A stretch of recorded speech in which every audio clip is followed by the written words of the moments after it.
안녕하세요. 성경 66권에 담긴 하나님의 사랑을 전하는 채널 하늘 우체통의 매일 성경 팟캐스트입니다.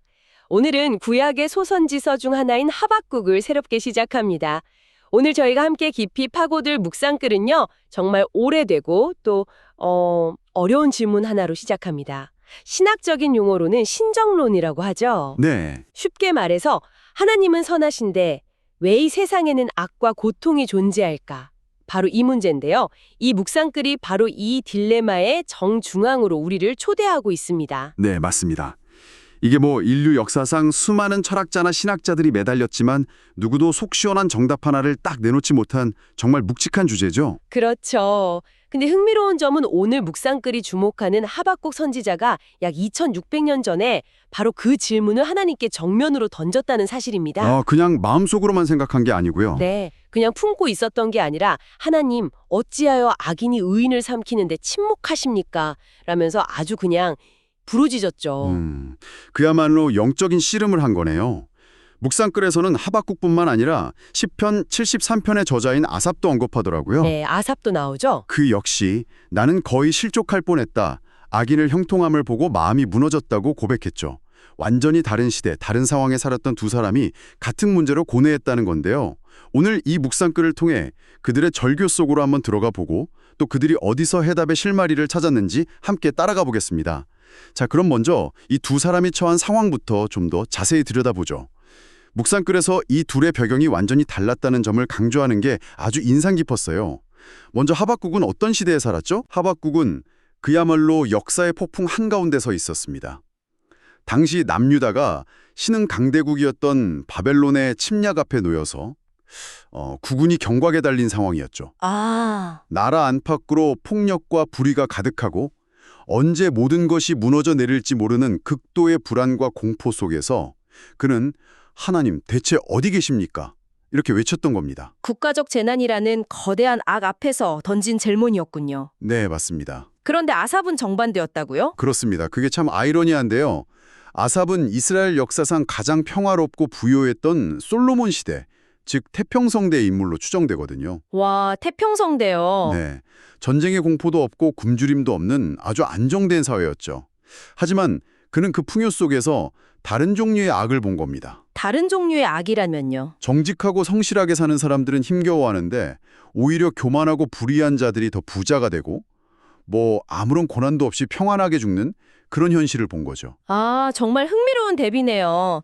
한 명은 국가적 재난이라는 거대한 악 앞에서, 다른 한 명은 일상의 부조리, 그 불공평이라는 개인적인 악 앞에서 같은 질문을 던진 거군요. 네, 왜 의인은 고통받고 악인은 형통하는가? 이 본질적인 질문은 시대나 상황을 초월하는 것 같습니다. 그렇죠. 바로 그 점이 묵상글이 우리에게 던지는 첫 번째 메시지입니다. 이 질문이 단지 2600년 전의 하박국이나 아삽만의 질문이 아니라 바로 우리의 질문이기도 하다는 거. 네, 맞습니다. 오늘날 팬데믹을 겪고 경제적 어려움에 처하고 사회적 불의를 목격하는 바로 우리의 질문이라는 거죠. 맞아요. 성실하게 살아도 계속 어려움에 부딪히는 나를 보거나 온갖 편법을 쓰는 사람이 더 성공하는 것처럼 보일 때 우리 마음속에서도 똑같은 질문이 터져나오니까요. 대체 왜? 하는 질문이에요. 네. 그런데 이 질문에 대한 답을 찾는 게 왜 이렇게 어려울까요?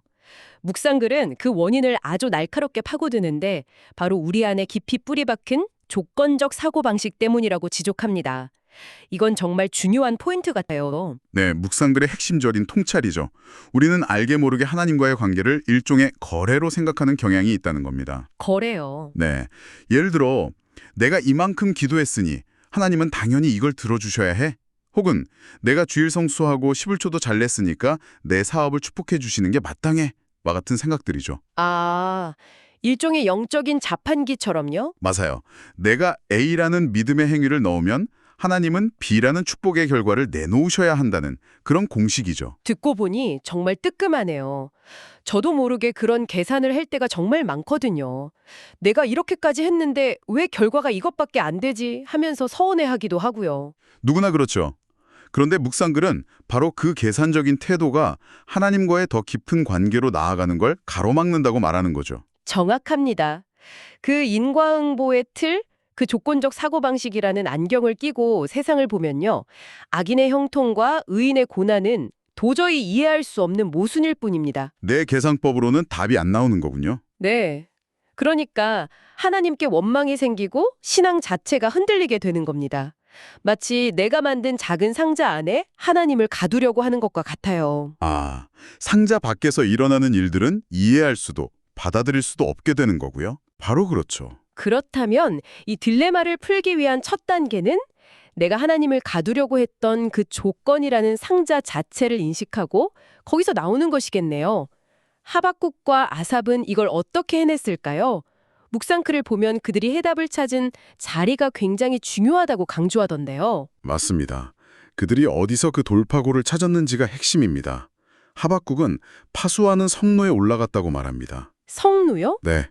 성로는 적의 동태를 살피기 위해 높이 세운 망대잖아요.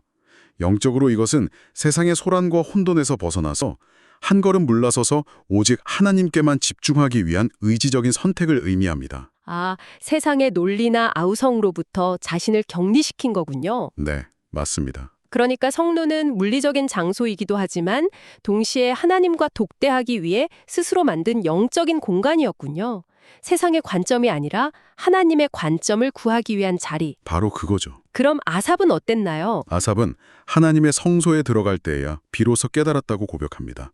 성소 역시 하나님을 만나는 구별된 장소죠. 아, 이 두 장소에 공통점이 있네요. 네, 바로 세상의 조건적인 음성을 차단하는 곳이라는 점입니다.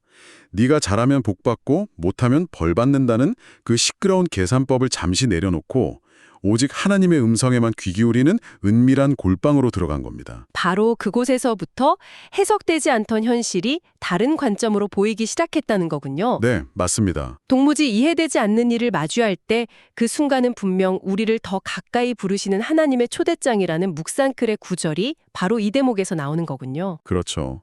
고난이나 부조리가 나를 넘어뜨리기 위한 함정이 아니라 오히려 하나님과의 더 깊은 만남으로 이끄는 신호일 수 있다는 관점의 전환. 정말 충격적이면서도 위로가 되는 말입니다. 맞아요. 우리는 보통 문제가 생기면 그 문제 자체에만 매몰되기 쉽잖아요. 이걸 어떻게 해결하지? 이거 누구 탓이지? 하면서요. 네. 그런데 묵상글은 그 문제에서 한 걸음 떨어져서 이 문제를 통해 하나님이 나에게 뭘 말씀하고 싶으신지 귀 기울여 보라고 권면합니다. 세상의 방식으로는 풀 수 없는 문제를 들고 세상의 방식을 떠나 하나님 앞으로 나아갈 때 비로소 새로운 지평이 열린다는 겁니다. 자, 그럼 그 성로와 성소에서 그들은 구체적으로 어떤 깨달음을 얻었을까요? 묵상글에 따르면 결국 그들의 질문 자체가 바뀌었다고 하는데요. 이건 어떤 의미인가요? 처음 그들의 질문은 하나님, 왜였습니다. 이 질문의 저변에는 이건 옳지 않습니다. 하나님이 바로잡으셔야 합니다. 라는 여전히 자신의 기준과 판단이 깔려 있죠. 아, 그렇죠. 하지만 하나님과의 깊은 만남 속에서 질문의 방향이 바뀝니다. 내가 뭘 잘못했지? 나? 기도를 더 강하게 해야 하나? 같은 여전히 나의 행위에 초점을 맞춘 조건적인 질문이 아니었습니다. 그렇다면 어떤 질문으로 바뀐 건가요? 질문이 고백으로 바뀝니다. 고백이요? 네. 상황을 이해하려는 시도를 넘어서 이해할 수 없는 상황 속에서도 신실하신 하나님, 그분의 성품 자체를 신뢰하는 믿음의 고백으로 나아간 겁니다. 아, 하나님, 저는 이 상황을 도저히 이해할 수 없습니다. 제 계산으로는 답이 나오지 않습니다. 하지만 그럼에도 불구하고 저는 하나님 당신의 선하심과 사랑을 신뢰합니다.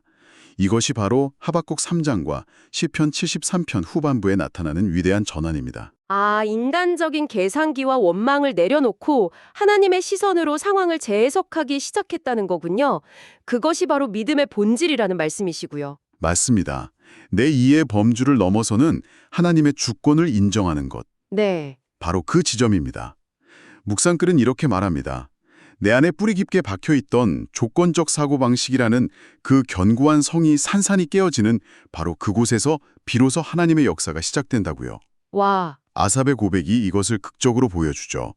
성소에 들어가기 전에는 악인의 형통을 보면서 분노와 질투에 휩싸여 거의 넘어질 뻔했잖아요. 네, 그랬죠. 하지만 하나님의 관점을 얻고 나서 그는 이렇게 고백합니다.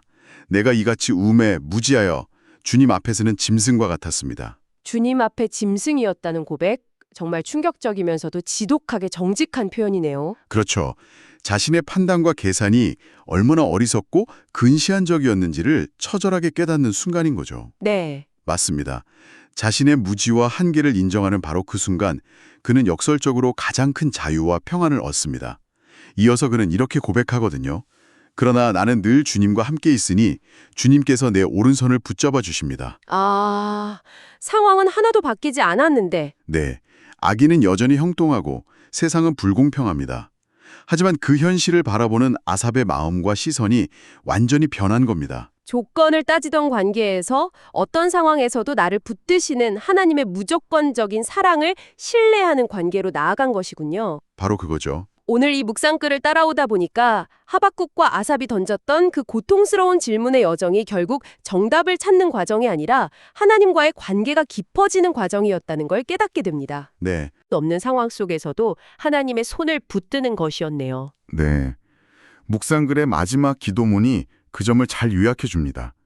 이해되지 않는 상황을 만날 때, 내 기도가 거절당하는 것처럼 느껴질 때, 내 생각에 최선이라고 믿었던 길이 막혀버렸을 때, 네. 바로 그 절망과 낙심의 순간이 하나님께서 우리를 더 깊은 사랑의 관계로 부르시는 음성임을 알아차리는 지혜가 필요하다는 것이죠. 절망의 자리를 박차고 일어나서 우리를 사랑하셔서 십자가에 죽기까지 모든 것을 내어주신 그 무조건적인 사랑의 빛 가운데로 나아가라는 메시지가 큰 울림을 주네요. 맞습니다. 결국 모든 왜? 라는 질문에 대한 궁극적인 답변은 어떤 논리적인 설명이 아니라 십자가에서 보여주신 하나님의 사랑 그 자체라는 거군요. 그렇습니다.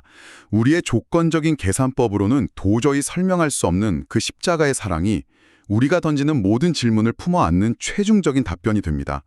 그 사랑 안에서 안식하고 신뢰하는 법을 배워가는 것, 그것이 바로 묵상글이 말하는 신앙의 여정이라 할 수 있겠습니다. 오늘 묵상을 마무리하며 이 방송을 듣고 계신 당신께 마지막으로 생각해 볼 질문을 드리고 싶습니다. 묵상글이 우리에게 던지는 도전이기도 한데요. 당신의 삶에서 혹시 하나님과 거래하려 했던 조건적인 영역은 어디였나요? 내가 이렇게 하면 하나님이 이렇게 해주시겠지라고 기대했던 바로 그 지점에서 계산기를 내려놓고 하나님의 무조건적인 사랑을 신뢰한다는 것은 구체적으로 어떤 모습일지 잠시 떠올려 보는 건 어떨까요? 여러분의 댓글과 구독, 좋아요는 하나님의 사랑을 온 세상에 전파하는데 큰 도움이 됩니다. 사랑하는 주변 지인분들께 많이 알려주시기 바랍니다. 그럼 다음 시간에 더 좋은 내용으로 찾아뵙겠습니다. 감사합니다.